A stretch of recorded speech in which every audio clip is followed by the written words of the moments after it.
Bueno chicos, espero que ustedes y su familia estén bien.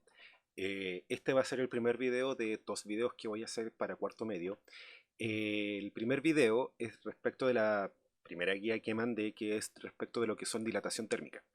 La dilatación térmica, en primer lugar, tenemos que recordar que era temperatura, y recuerden que temperatura lo que hace es medir la rapidez con que se mueven las partículas de un sistema o de un material. Es decir, un material con alta temperatura quiere decir que sus partículas vibran mucho más rápido que un cuerpo que tenga baja temperatura.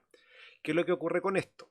Cuando un cuerpo aumenta su temperatura, sus partículas empiezan a moverse cada vez más rápido. Y cuando sus partículas empiezan a moverse cada vez más rápido, lo que va a pasar es que las distancias que hay entre estas partículas va a aumentar. ¿Qué es lo que ocurre con eso? Esos son fenómenos microscópicos, pero esos fenómenos microscópicos tienen efectos macroscópicos. ¿Cuáles son esos efectos macroscópicos? Es que, por ejemplo, aquí tengo una barra lineal, un alambre, supongamos, que yo caliento. Cuando yo caliento este alambre, lo que va a pasar es que el largo de este alambre va a aumentar. Cuando yo aumento la temperatura, las dimensiones de un cuerpo tienden a aumentar, y cuando yo disminuyo la temperatura, las dimensiones del cuerpo tienden a disminuir. Eso es prácticamente con todos los materiales.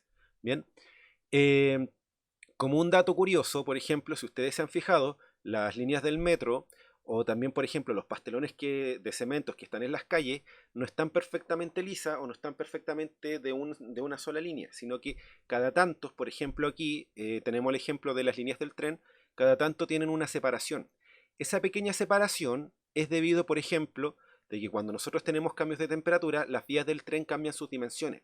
Si no estuvieran esas separaciones, lo que ocurriría es que las líneas del tren se doblarían. Bien, esa separación es básicamente para poder dejar que este material, cuando aumente o disminuya sus dimensiones, pueda moverse. Bien, igual que los pastelones que están en las calles. Si los pastelones fuera solamente un solo pastelón liso, por ejemplo, si estamos en un invierno donde las temperaturas ambientales son bajas y pasamos del invierno al verano, donde las temperaturas ambientales aumentan, el pastelón lo que ocurriría es que se levantaría. Bien, esas pequeñas distancias que se dejan entre cada uno de esos pastelones es lo que permite que estos puedan cambiar sus dimensiones.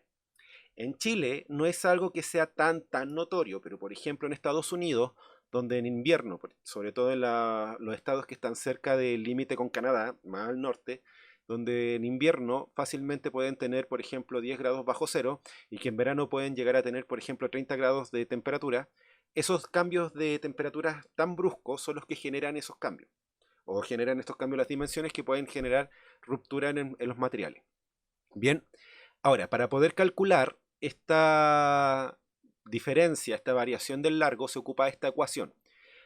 En primer lugar, tenemos que tener claro que el cambio de sus dimensiones tiene que ser proporcional al cambio de temperatura que va a experimentar.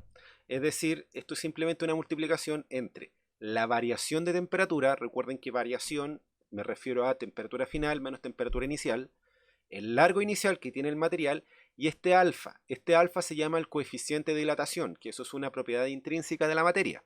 La propiedad intrínseca, recuerden que significa que es propio de cada material. Bien, mi huella dactilar es como algo intrínseco mío, es algo propio mío. Y esos datos, en la guía yo les puse una de estas tablitas.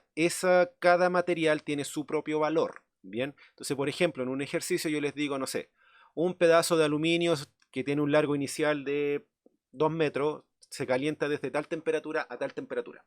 Lo que ustedes tienen que hacer para resolver esos ejercicios es que tienen que ir a esa tablita, buscar el valor del coeficiente de dilatación, que en este caso sería 2,4 por 10 elevado a menos 5, y después multiplicar variación, este valor y el largo inicial. Eso es simplemente. Eso les va a dar cuánto cambió el largo. Por lo general, que de hecho casi siempre, les va a dar es que la variación del largo, no sé, pues, si el largo inicial son 10 metros, la variación va a ser de 0,004.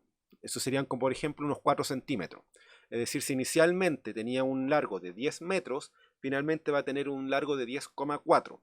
Quizás para nuestro manejo cotidiano de valores, 4 centímetros o a veces da, por ejemplo, 2 milímetros, no sea mucho, pero por ejemplo, equipos computacionales o los equipos electrónicos que muchas veces tienen chips que están tan cerca, tienen que saber hacer estos cálculos porque, por ejemplo, si un chip aumenta sus dimensiones, puede tocar otro y eso puede generar cortocircuito o simplemente que se queme algún aparato dentro del computador. Bien, esas distancias se tienen que ser calculadas para, por ejemplo, las personas que trabajan en ingeniería, tienen que calcular muy bien esas distancias o si no pueden generar, no sé, que un equipo entero se caiga o si estamos construyendo un puente, si no se considera estos cambios de longitud, el puente entero se podría llegar a caer. Bien, si tienen dudas con esto, me escriben, por favor, y resolvemos las dudas. Les mandé una guía donde explicaba y voy a mandar una guía donde simplemente de ejercicios.